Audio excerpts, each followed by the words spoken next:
जय हिंद दोस्तों मैं आलोक, आप सबका हमारे YouTube चैनल AR कैंपस पे स्वागत है।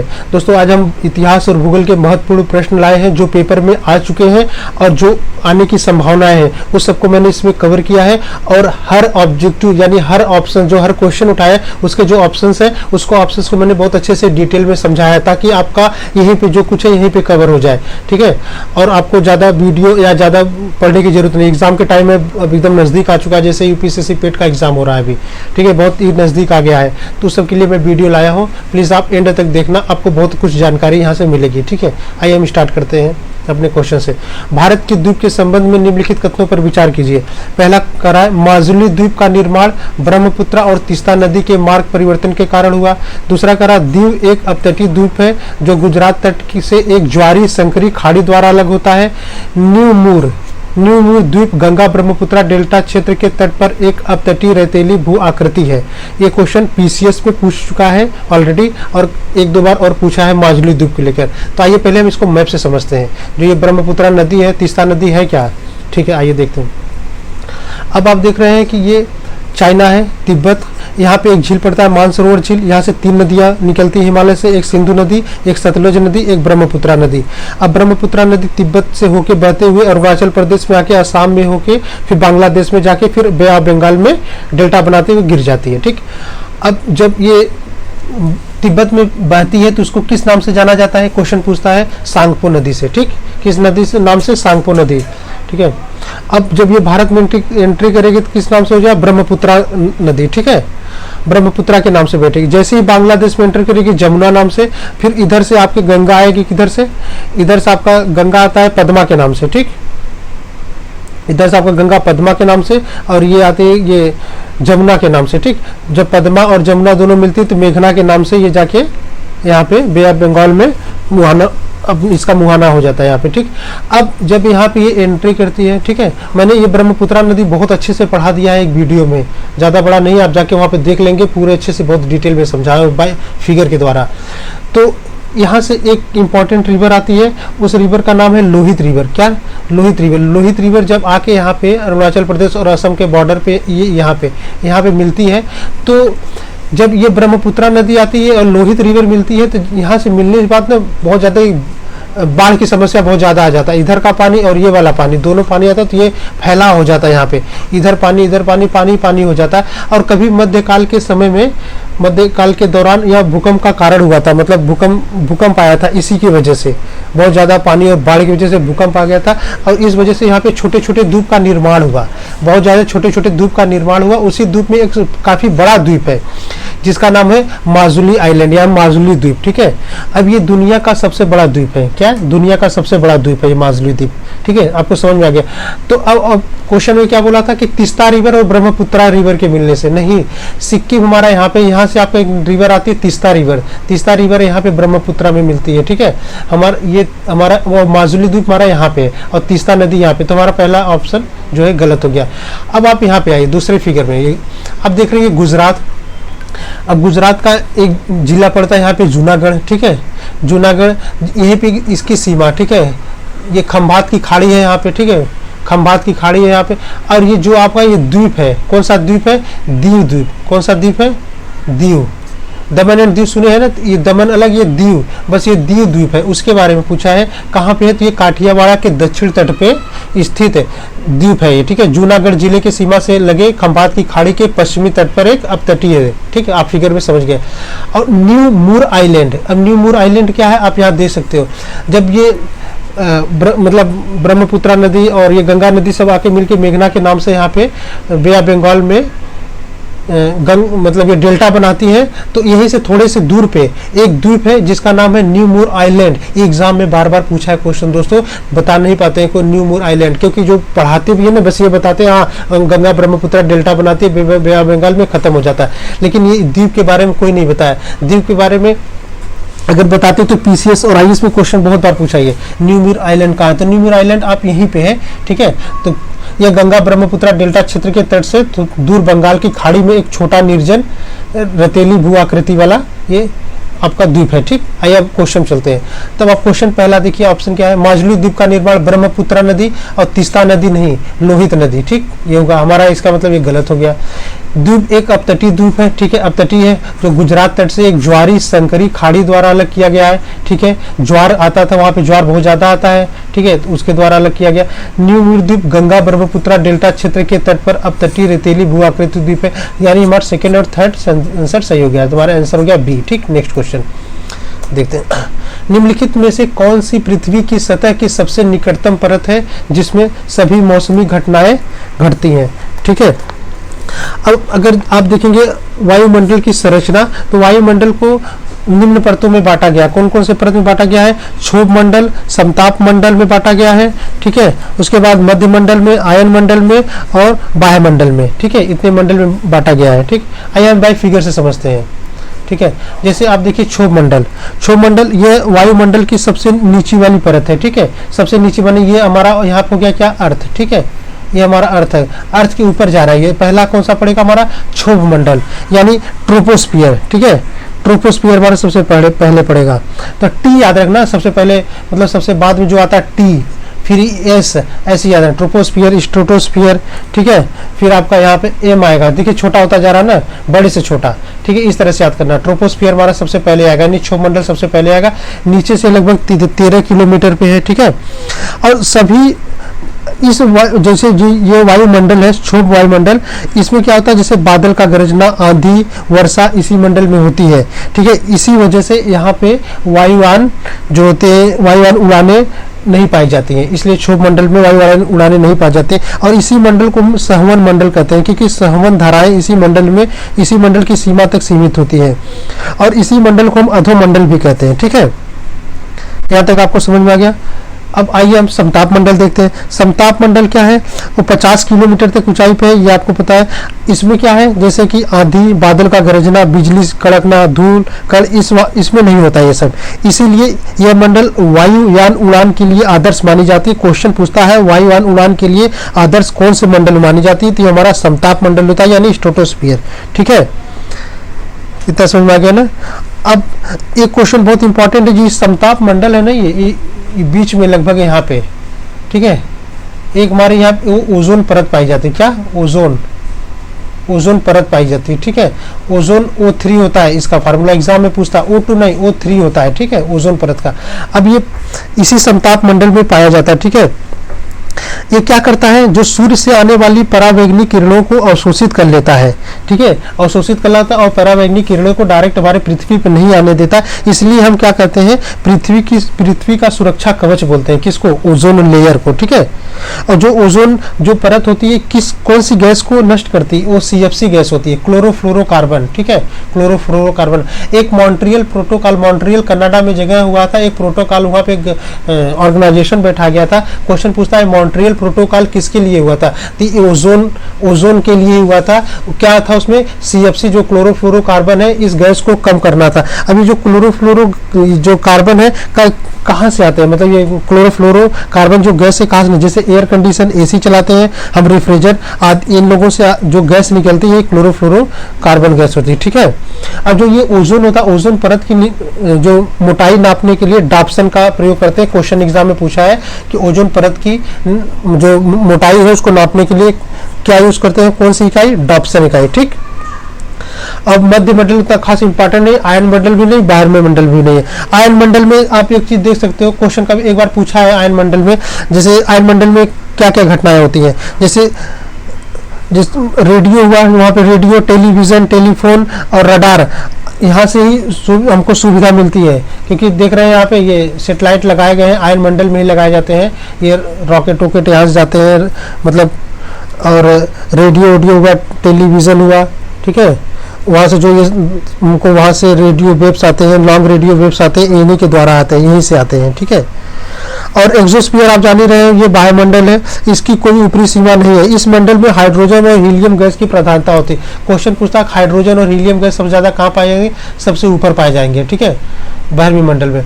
तो अब यहाँ क्वेश्चन देखिए क्या करा, निम्नलिखित में कौन सी पृथ्वी की सतह की सबसे निकटतम परत है जिसमें सभी मौसमी घटनाएं घटित होती हैं, तो आप क्या बोलेंगे, टी से ट्रोपोस्फियर, ट्रोपोस मतलब क्षोभ मंडल में। ठीक है, हमारा आंसर हो गया बी। नेक्स्ट क्वेश्चन, निम्नलिखित में से किस विद्वान ने जियोग्राफी शब्द गढ़ा था? तो ये गढ़े थे ये एरिस्टोथेनीज। कौन? इनका नाम एरिस्टोथेनीज, हाँ यही है, ठीक है। तो इन्होंने ही सबसे पहले क्या दिया था? ज्योग्राफी वर्ड सबसे पहले दिया था इरेटोस्थनीज ने, ठीक है। कौन? इरेटोस्थनीज ने। यहाँ पे टब होगा इरेटोस्थनीज ने, ठीक है। इरेटोस्थनीज ने, ठीक। नेक्स्ट क्वेश्चन, अभी हम देखिए हेरोडोटस कौन थे?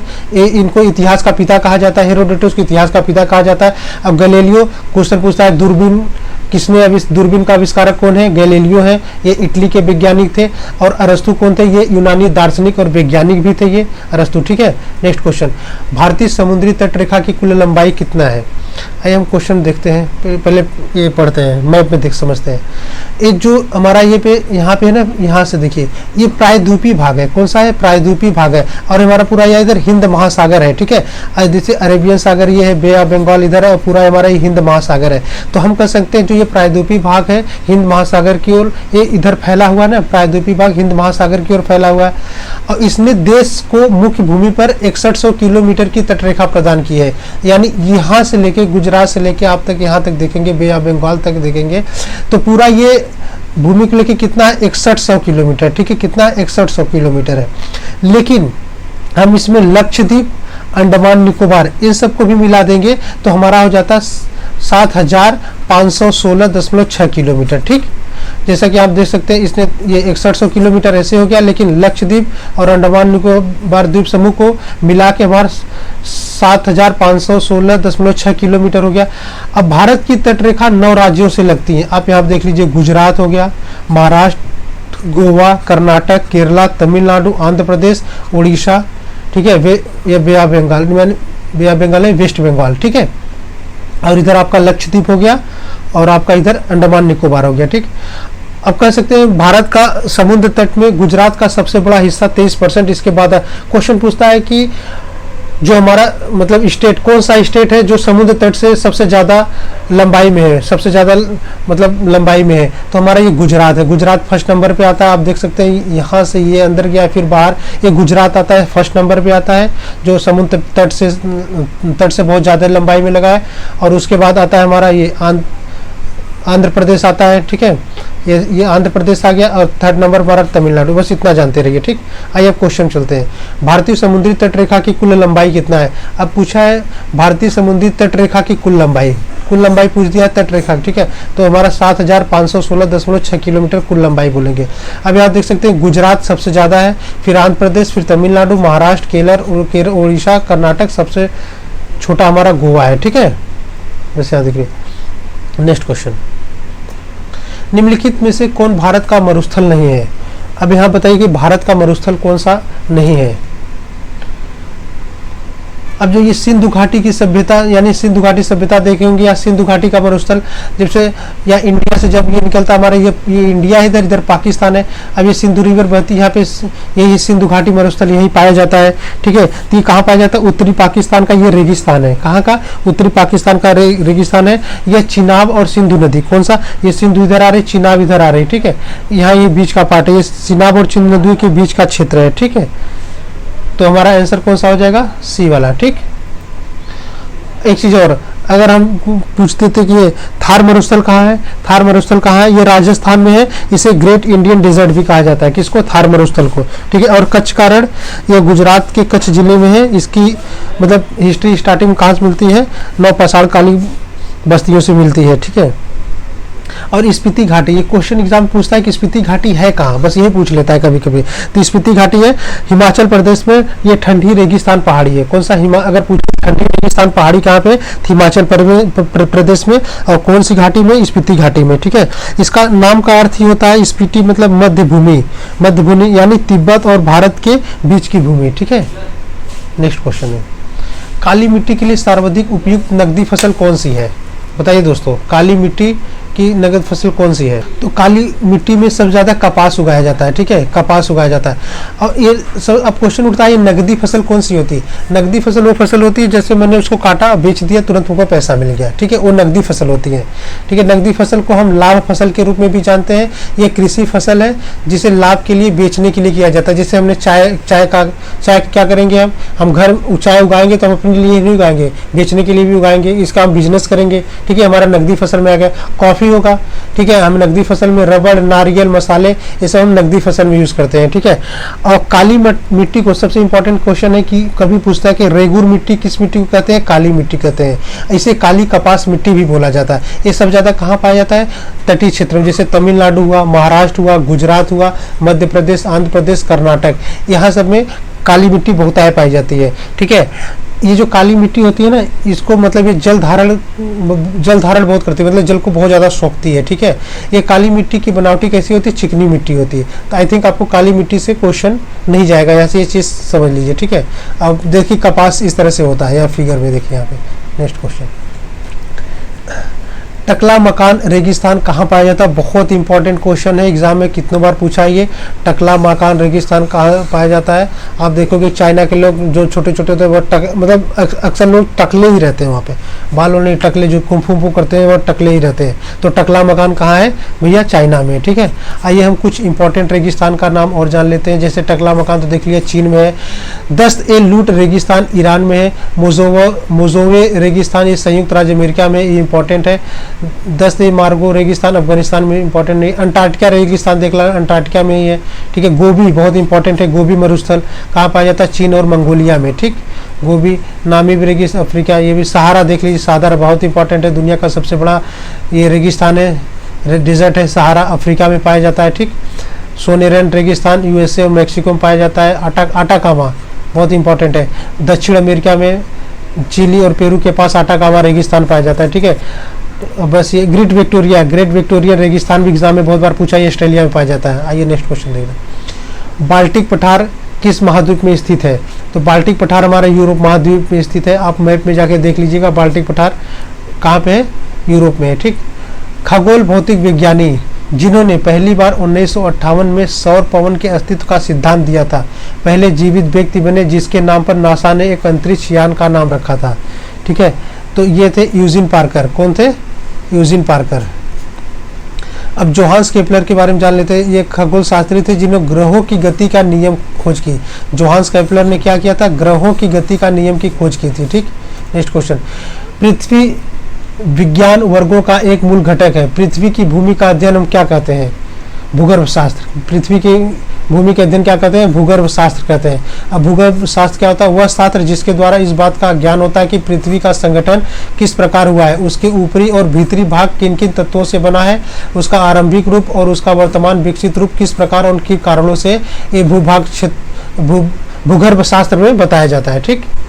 नेक्स्ट क्वेश्चन, दो विभाग के बीच उठे हुए भाग को क्या कहा जाता है, यानी क्या नाम दिया जाता है? इसको हम नाम दिया जाता है खंड पर्वत। क्या नाम दिया जाता है? खंड पर्वत। ये है, देखिए, ये पहले भूभाग था, ये दब गया, ये जब दबा तो यह बीच वाला पोर्शन उठ गया ऊपर, तीसरी ये उठे वाले पार्ट को हम क्या कहते हैं? खंड पर्वत। और जो ये जिस तरह से ये उठा, इधर भी उठा होगा इस तरह से, ठीक है, इस तरह से इधर भी उठा होगा, फिर ऐसे ही रहा होगा, फिर इस तरह से ऐसे तो जो ये बीच का पोर्शन बोलता है ना, यही इसी को हम बोलते हैं भ्रंश घाटियाँ।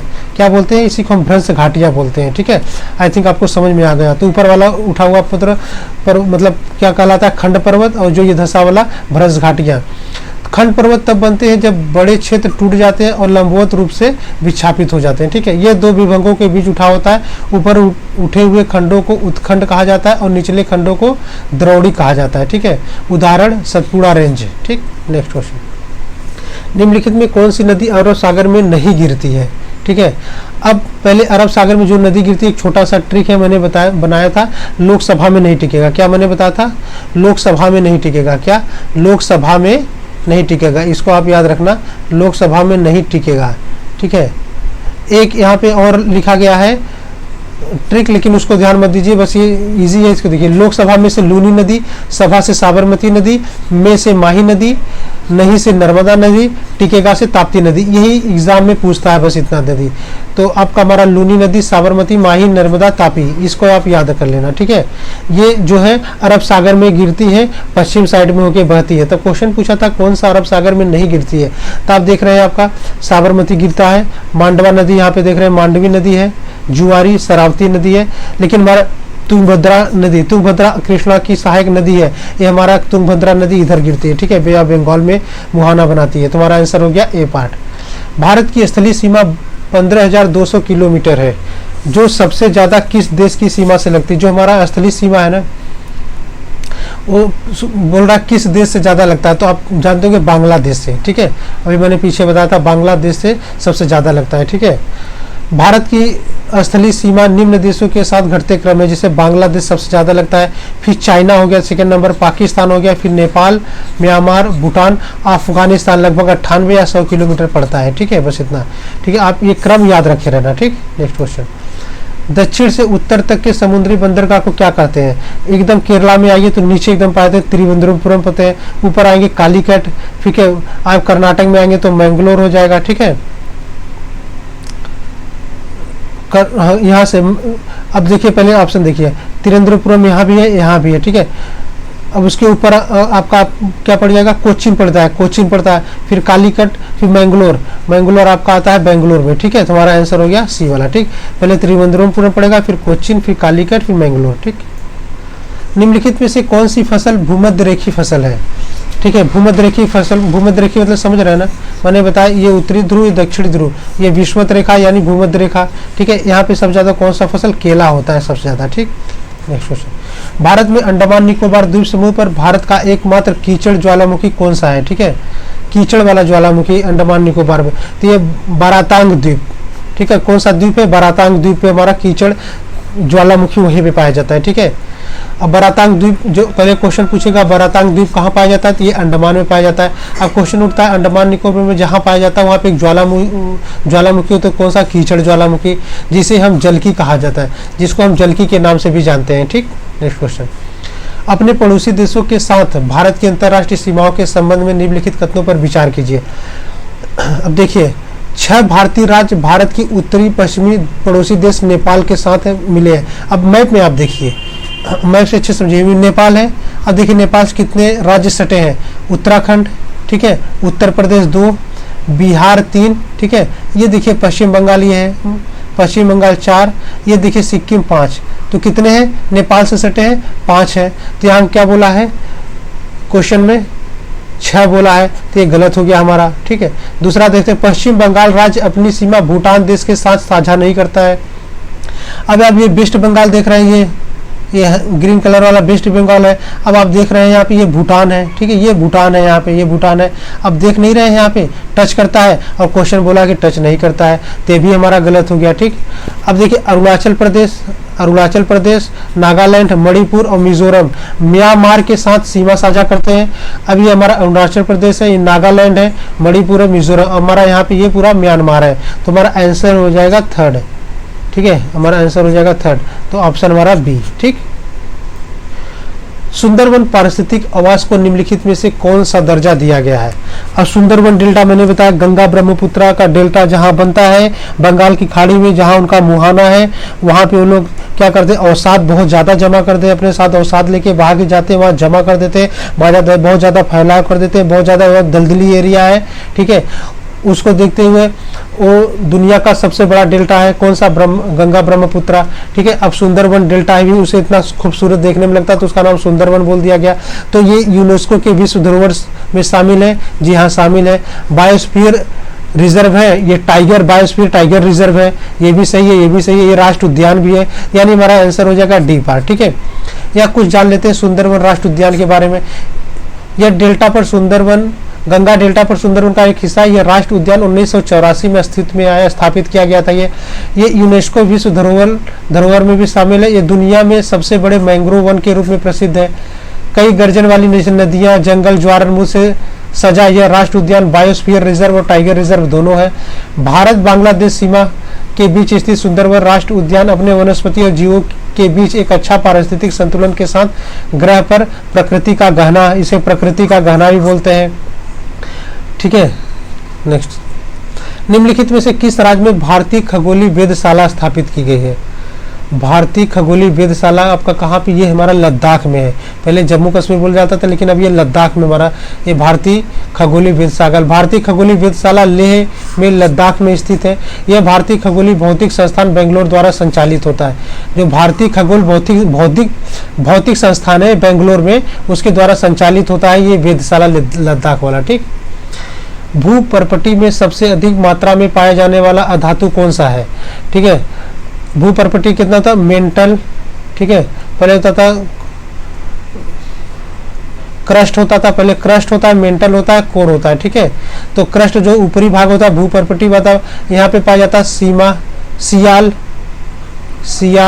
सीमा, मैंने उसमें ज्योग्राफी वाले लेक्चर बहुत अच्छे समझाया है।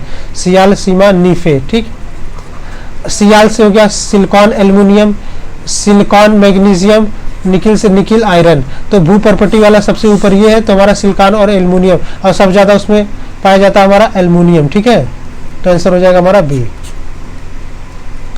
सीमांत गांधी के नाम से कौन प्रसिद्ध था? सीमांत गांधी के नाम से खान अब्दुल गफ्फार खान थे। ठीक है, ये बहुत ही अच्छे व्यक्ति में इनका नाम गिना जाता है। आज़ादी के लड़ाई में बहुत ज़्यादा योगदान दिए हैं। आइए इनके बारे में कुछ चीज़ें जानते हैं। गांधी और खान ने एक साथ एक दृष्टि साझा की। गांधी और खान ने एक साथ एक दृष्टि साझा की। इन्होंने एक स्वतंत्र अविभाजित धर्मनिरपेक्ष भारत का सपना देखा था, एक ऐसा भारत जहां हिंदू और मुस्लिम दोनों एक साथ शांति से रहेंगे। गांधी और ये खान साहब कहते। ब्रिटिश शासन के अंत के बाद भारत का विभाजन न करने की मांग करके खान मुसलमानों के बीच कई दुश्मन बनाने में कामयाबी। जब हमारा देश आज़ाद हुआ, हिंदू मुस्लिम बटे, इंडिया पाकिस्तान बटा, तीनों ने आगे आके खड़ा हुआ कि नहीं, हम इसका मांग नहीं करते हैं, हम भारत को नहीं टुकड़ों में बदलने देंगे, हम इसको नहीं बांटेंगे। तो कुछ मुसलमान और कुछ हिंदू भाई इनके विरोध में हो गए कि हमको अलग नहीं होने दे रहे हैं, ये अपना फ़ायदा ढूंढ रहे हैं, एक ही मिलाना चाह रहे हैं।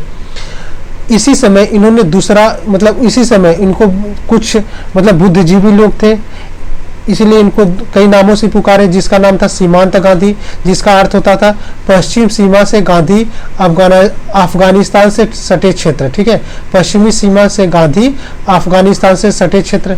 ठीक है, और 1987 में खान को भारत रत्न से सम्मानित किया गया। कब? 1987 में।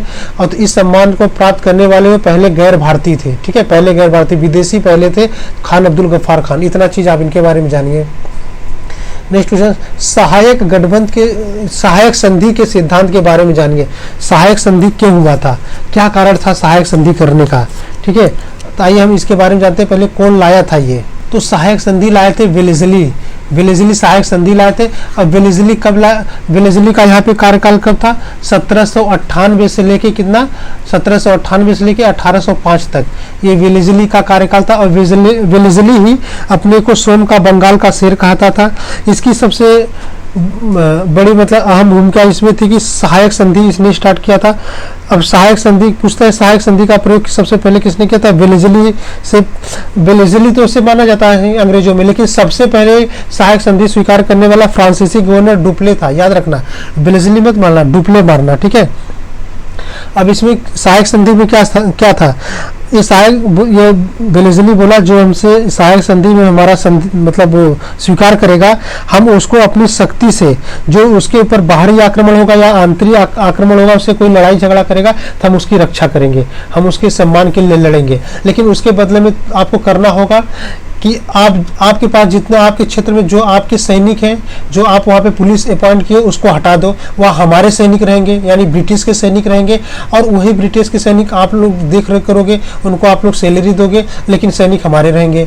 और उसके बाद दूसरा बोला कि आप अगर कहीं युद्ध करना चाहते हैं किसी अदर स्टेट से या कहीं विदेश में, बिना हमसे पूछे नहीं करेंगे। ठीक है, और आप कोई भी चीज, कोई भी योजना, कोई भी कुछ लाएंगे बिना हमसे पूछे नहीं करेंगे। यही सहायक संधि था। तो सहायक संधि इसलिए कुछ लोग जाके कर लिए कि हाँ यार, हमसे बगल वाले पड़ोसी वाले से दुश्मनी है, हमारे ऊपर कभी भी चढ़ाई कर देता है, हमको हरा देता है, हम ऐसा करते हैं, वेलेस्ली का सहायक संधि स्वीकार कर लेते, वेलेस्ली एक तरह से हमारी तो रक्षा करेगा। इन्हीं कुछ कुकर्मों के कारण हमारा देश आज़ाद नहीं हो पाया जल्दी, नहीं बहुत पहले ही आज़ाद हो जाता है। ठीक है, तो अब देखिए ऑप्शन सुनते हैं। वेलेज़ली की सहायक गठबंधन प्रणाली को मजबूत करने के पीछे एक उद्देश्य फ्रांस को पुनर्जीवित करने, भारत में अपने प्रभाव का विस्तार करने से रोकना था। जी दोस्तों, जो फ्रांस हार चुका था, फ्रांस की रीढ़ टूट चुकी थी, घुटने के बल आ गया था, वो पुनर्जीवित न होने पाए और भारत अपने प्रभाव का विस्तार यहाँ न करने पाए, इसलिए इसने वेलेज़ली ने दिमाग लगाया सहायक संधि करें। सहायक संधि करेंगे तो जो बड़े बड़े नवाब, बड़े बड़े सब राजा महाराजा हैं हमारे माँ के मिल जाएंगे। इस सुरक्षा जाल में फंसने वाला पहला भारतीय राज्य अवध था। ऐसे आप देखेंगे तो वेलेज़ली के टाइम पे एक ट्रिक छोटा सा याद रखिएगा, HMT आप, ठीक है, HMT आप। तो सबसे पहला राज्य था हैदराबाद, मैसूर, तंजौर, अवध, पेशवा। हैदराबाद, मैसूर, तंजौर, अवध, पेशवा। लेकिन क्वेश्चन बोल रहा है कि इस सुरक्षा जाल में फंसने वाला पहला भारतीय राज्य अवध था। मैंने बताया ना कि ये सहायक संधि सबसे पहले कौन स्वीकार मतलब स्टार्ट किया था, फ्रांस का गवर्नर कौन, डुप्ले ने। ठीक है, डुप्ले ने। तो डुप्ले के बाद, उसके बाद जब यहाँ पे रॉबर्ट क्लाइव था, ठीक है, बंगाल का गवर्नर रॉबर्ट क्लाइव था, ठीक है, उसने सबसे पहले अवध को अपने कब्जे में कर लिया था। ठीक है, इसी सहायक संधि की वजह से, इसलिए हमारा आंसर यहाँ पे ये सही हो जाएगा। इस सुरक्षा जाल में फंसने वाला पहला भारतीय राज्य अवध था। सहायक गठबंधन में प्रवेश करने वाले एक भारतीय शासक को ब्रिटिश सेना के रख रखाव के लिए भुगतान करना पड़ा। मैंने अभी आपको बताया ना कि हम उनका ब्रिटिश सेना को रखेंगे, हमें उनका भुगतान करेंगे, हमें उनको सब कुछ देखेंगे। ठीक, तो हमारा आंसर हो जाएगा ये तीनों पार्ट। ठीक है, तीनों सही है। ठीक है, डी वाला। और मैंने एक चीज बता दिया ना, इसको आप याद रखना, हैदराबाद, मैसूर, तंजौर, अवध, पेशवा, ये सब सहायक संधि स्वीकार किए थे। ठीक, किस अधिनियम में भारतीयों की शिक्षा के लिए 1 लाख रुपए आवंटित किए गए हैं? बताइए किस अधिनियम। जब आपका 1813 का चार्टर एक्ट आया ना, इसी एक्ट में बोला था कि अधिकार पत्र को 20 वर्षों, मतलब जो हम कंपनी के अधिकार पत्र थे उसको 20 वर्षों के लिए बढ़ा दिया था। और कंपनी के भारत के साथ व्यापार करने के लिए उसने क्या किया था, एकाधिकार को छीन लिया था। लेकिन चाइना के साथ क्या किया था, 20 वर्ष के लिए एकाधिकार प्राप्त किया था। चाइना के साथ क्या किया, चाय का, ठीक है, चाय का बिजनेस। और इसी, ये 1813 की बात है, इसी में मतलब भारतीयों की शिक्षा के लिए 1 लाख रुपए आवंटित किया गया था 1813 में। और 1773 का रेगुलेटिंग एक्ट, इसके द्वारा ही हमारे यहाँ कलकत्ता में 1774 में एक उच्चतम न्यायालय की स्थापना की गई थी, जिसमें एक मुख्य न्यायाधीश और 3 अन्य न्यायाधीश थे। जो मुख्य न्यायाधीश का नाम था सर इलिजा इम्पे थे। ठीक है, नहीं, पुणे में युवतियों के लिए मुक्ति मिशन की स्थापना किसने की थी, पंडित रमाबाई ने। किसने की थी, पंडित रमाबाई ने।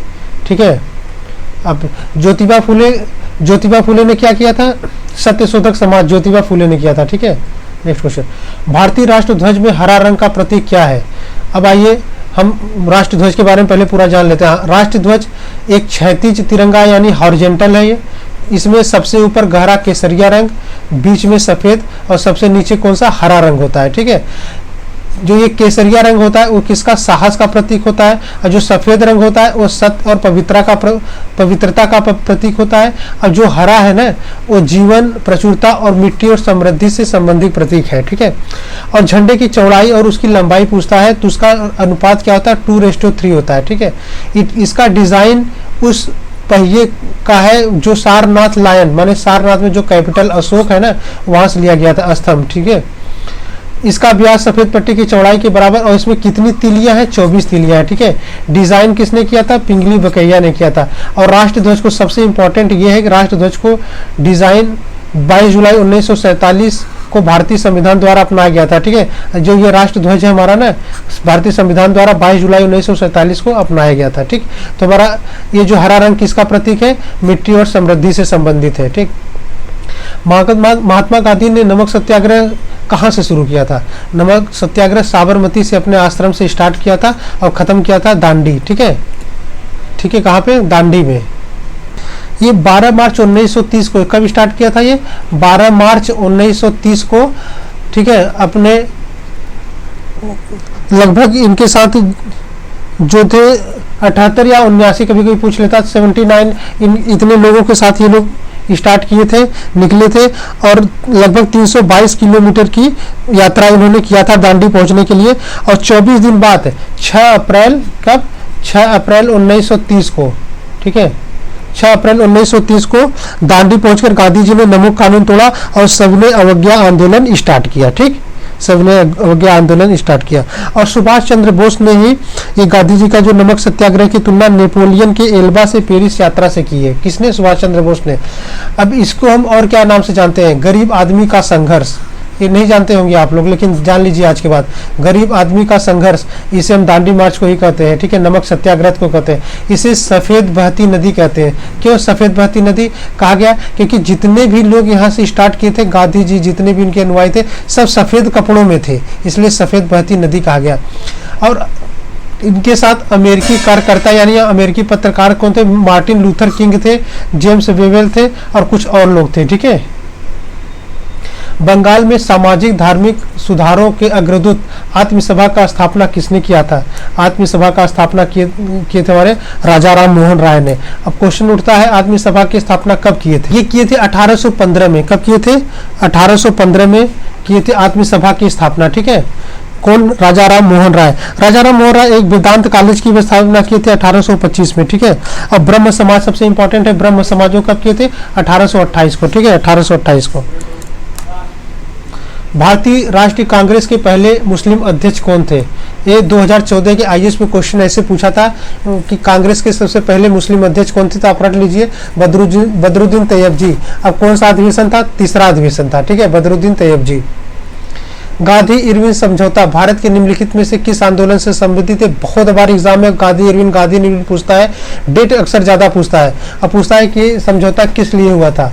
ठीक है, आइए हम पहले गांधी इरविन समझौता के बारे में कुछ जान लेते हैं। भारतीय के सविनय अवज्ञा आंदोलन से संबंधित है ये। ठीक है, गांधी इरविन समझौता किसे? सविनय अवज्ञा आंदोलन संबंधित है। इस समझौता पर महात्मा गांधी और लॉर्ड इरविन ने हस्ताक्षर किए थे। 5 मार्च 1931 को हस्ताक्षर हुए थे इस पे। इसमें क्या कहा गया था कि लंदन में दूसरे गोलमेज सम्मेलन से पहले हुआ था। ठीक है, और गांधी इरविन समझौता के अनुसार गांधी जी ने सविनय अवज्ञा आंदोलन को बंद कर दिया और दूसरे गोलमेज सम्मेलन में भाग लेने के लिए सहमत हुए। इतना तो हो गया, लेकिन अब जो गांधी इरविन समझौता के क्या क्या प्रस्ताव थे? पहले थे कि भारतीय राष्ट्रीय कांग्रेस द्वारा दूसरे गोलमेज सम्मेलन में भाग लेगी। हाँ, भाग लिए, गांधी जी लिए। क्वेश्चन पूछता है, एकमात्र गोलमेज सम्मेलन में कांग्रेस किस में भाग लेती है? दूसरे में लेती है। कौन? गांधी जी।